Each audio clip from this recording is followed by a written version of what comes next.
For anyone who's not convinced so far, we should probably turn to one of the major, I guess, thrusts about arguing for the kind of that hunter-gatherer life may be superior to civilized life, and that's around physical health, right? Because I think a lot of people argue, they say, well, modern medicine is so powerful, but without acknowledging that the lifestyle of civilization is the thing that creates a lot of the disease in the first place, right? That we have to then use the medicine for. Yeah. So, in cocktail party conversations about this stuff, one of the things that comes up often is, we have antibiotics. Thank God for antibiotics, because, you might want to go live in prehistory, but everyone was dying from tuberculosis and smallpox and so on. But what people don't understand is that virtually all of the greatest killers of humanity are actually results of civilization, results of domestication of animals. Influenza, tuberculosis, smallpox, these all jumped over from domesticated animals into human populations. Cholera malaria are diseases of sedentism, of high population density, of living, in our own filth and open sewers and stagnant water. These are all results of static settlements with high population densities. So even if a virus like a smallpox virus or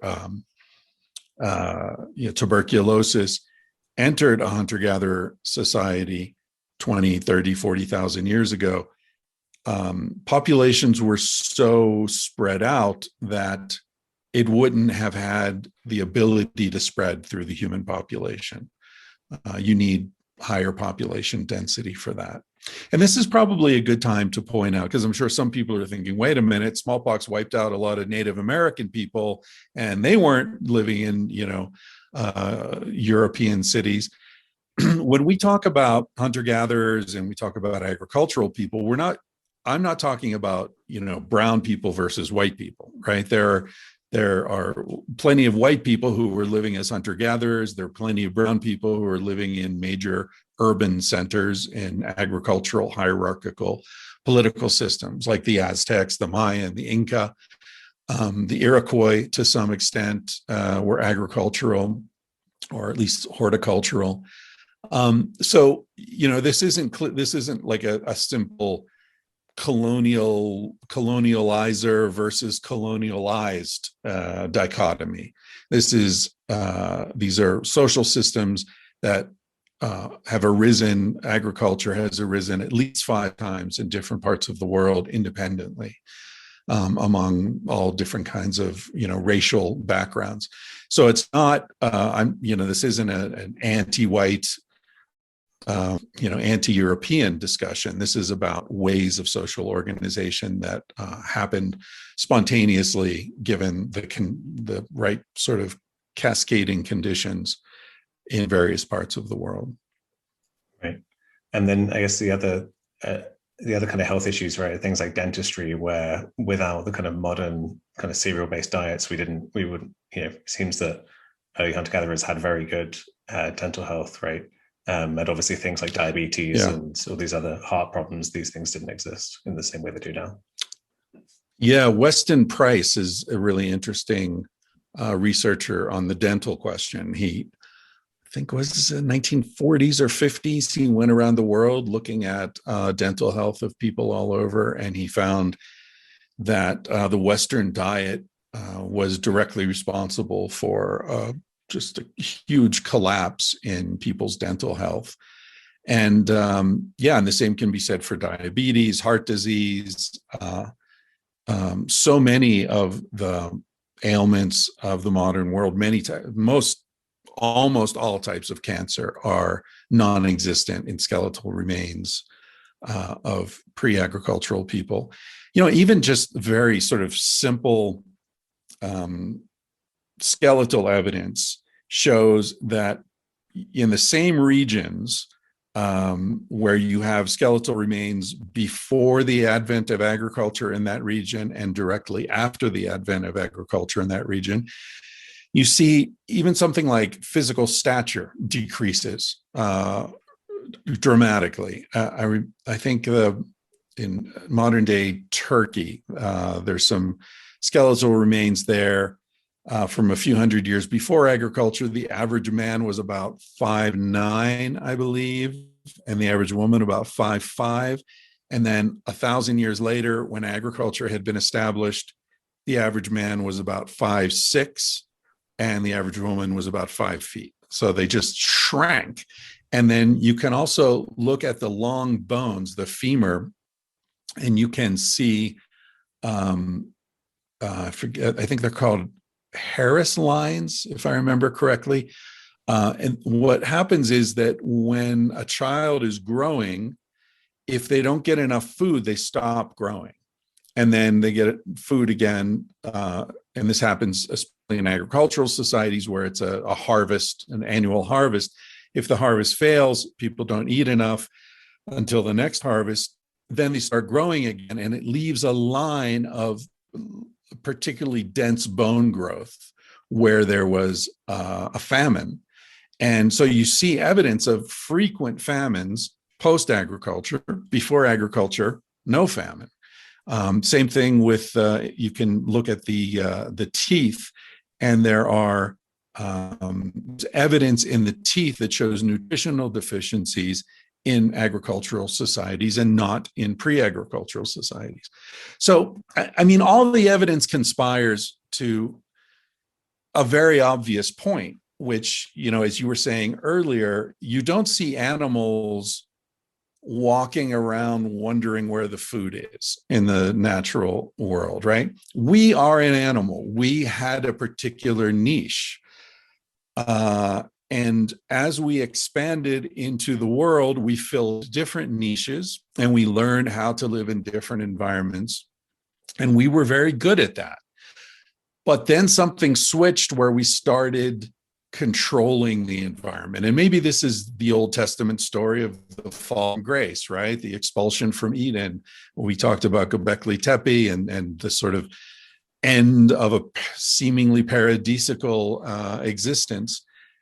And this is where we got lost. We no longer lived in our home. We no longer lived where we knew how things worked, integrated into our natural environment. And so, you know, we are the equivalent of, you know, English bulldogs when we used to be wolves. And so, of course, our health suffers. You know, look at the life of a bulldog compared to the life of a wolf. Now, that bulldog might say, I don't want to be a wolf. If you put me out there with the wolves, I'd be eaten tomorrow. And he's right. That's true. So we're not like wolves in a cage. We've changed into different kinds of beings. But in order to understand how to bring our lives most closely into alignment with the way we're meant to live, I think we do need to study humans in you know, the pre-state world, see how they lived, how they evolved, what kind of world they evolved to live in, and then replicate that world as much as we can in our modern lives. Right. Yeah, I think that's a great solution, because unless we're facing kind of collapse, integrating does seem to be, you know, there's no harm in trying to integrate the lessons as much as we can, right, into our modern world. But I think alongside physical health, mental health is something that seems to me a very clear indicator of where we've gone wrong, right? Like widespread depression, anxiety, suicide, these things seem to be symptoms of civilization. And also you read about schizophrenia as, you know, something that would be potentially channeled into, you know, if you're someone who's dealing with schizophrenic symptoms, then maybe that's the kind of call to shamanism, to use that for some kind of positive benefit for the community, rather than something that's been seen as a kind of pathology to be suppressed. Yeah, in indigenous societies, when someone is hearing voices and experiencing break in the sort of consensus reality, the general feeling toward that is that this person is being called to shamanize, and that if the society can help this person integrate their unusual perspective on reality, then this person will be capable of healing because he or she is able to move between worlds. Now, I don't want to romanticize this and say that, there's no mental illness in indigenous societies. There is. I think there's a genetic component to schizophrenia, probably. But, it's kind of like what we were saying earlier about having the impulse toward power or, ego. When a society toward dealing with things in a healthy way, things tend to work out much better.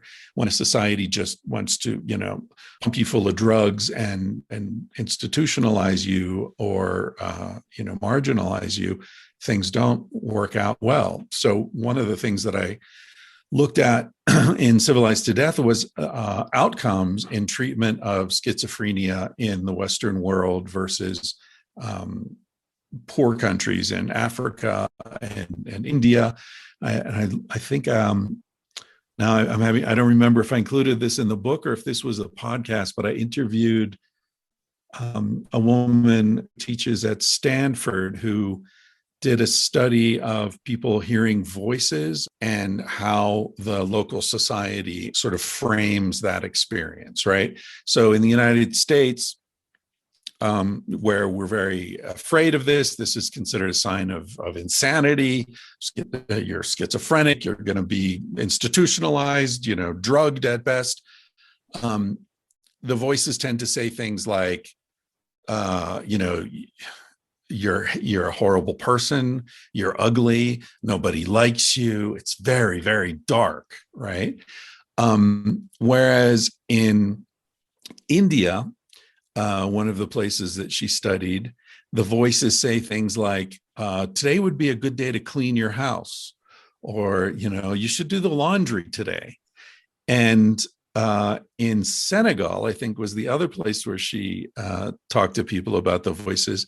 The voices said things like, take care of your family. They really love you. And, they're very pro-social messages that people are receiving from these voices.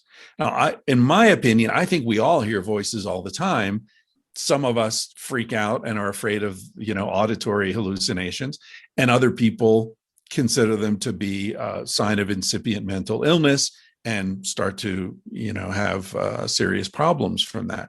So I think the social definition and framing of these phenomenon is very important in how people experience them and, what kind of effects that they have on their lives. Yeah, definitely. I remember seeing some studies on that, and just how many people, just surveys amongst university undergraduates, and there's a huge percentage experience hearing voices, that way more than you would think. I'm not going to try and invent a number off the top of my head, but yeah, you're right that it's really about how you interpret it.